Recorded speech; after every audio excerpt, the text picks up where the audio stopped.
Welcome to another tutorial that walks through an assignment from our textbook. This particular one is called Day of the Year. It's the assignment 2, challenge 2 from chapter 11. What this program does is it takes an integer representing a day of the year and translate it to a description of the form month-day of month.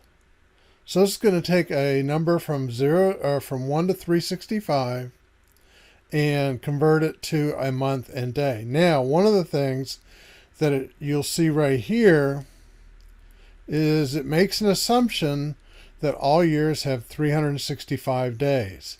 So if you were to handle any year, the first thing you'd have to do is find out what year it was, and then determine whether it's a leap year or not, and then adjust your calculations from there.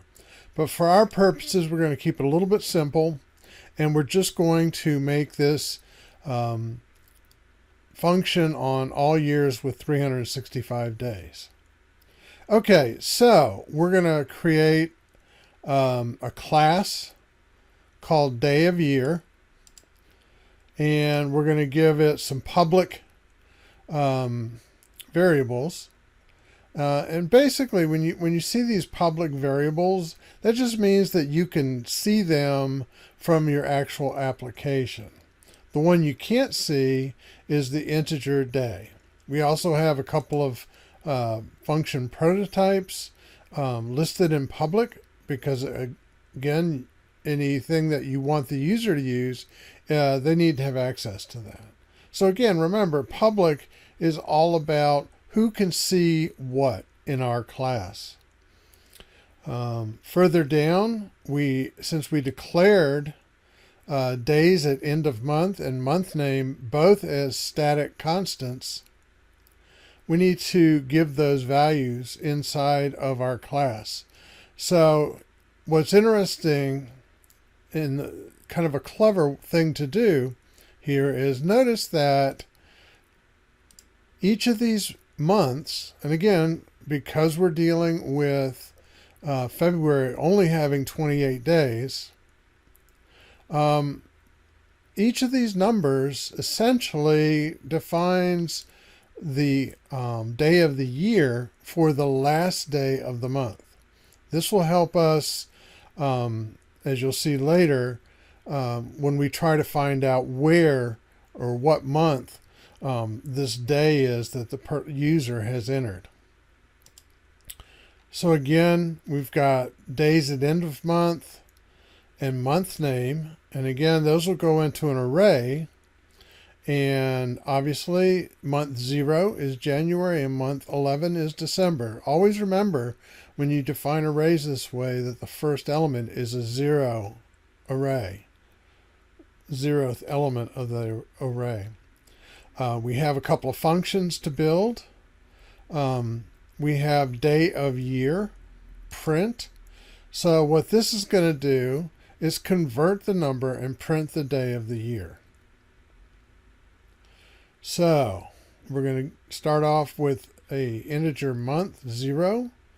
And while we're looking through our array, remember the days at end of month is the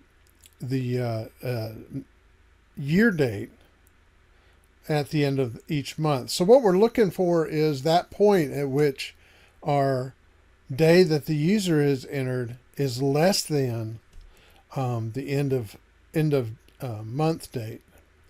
So as long as day is greater than that, we'll just keep going through this. Okay.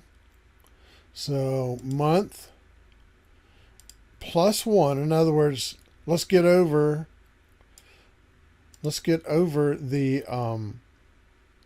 0th element issue. Okay, so again, we're going to do a modulus 12, divide it into by 12. Okay. And days at the end of the month is, if it's greater than that, then we want to do something. If month is 0, deal with that 0 situation. The month is January. Else, Cout equals day of year, month name, month. So just take it as it is. And then go to day, day of year, and subtract that number from our days at end of month.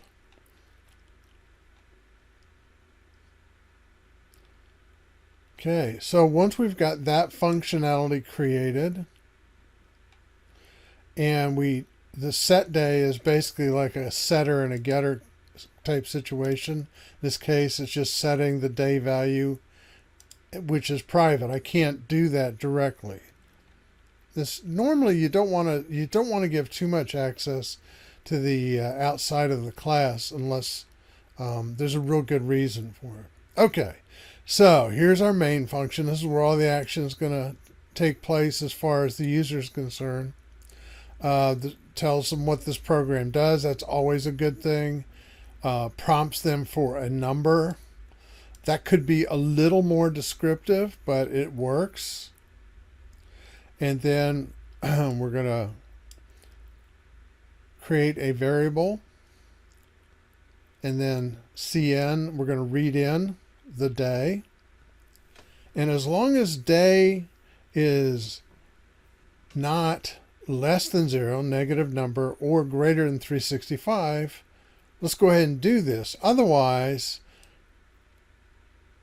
do a cout, tell them that they entered it wrong, and exit the program. Right away, we just create a new instance of the class.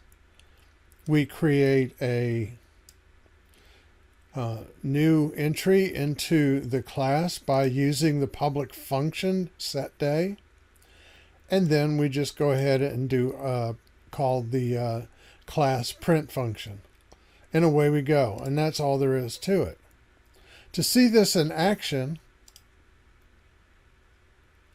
we'll go ahead and build this.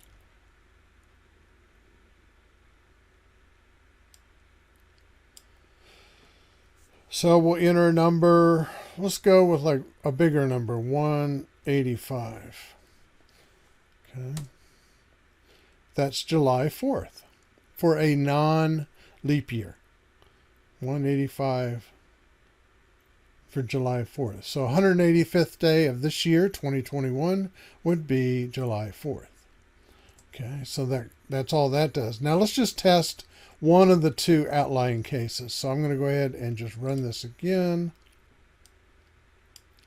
And let's do 400. Invalid range of day for a day, and it kicks us out of the program. And that's all there is to this particular example. For your actual working homework, the big deal will be to modify it with the instructions given in the challenge and get that to work as well. And that's all there is to this challenge number 2 out of chapter 11.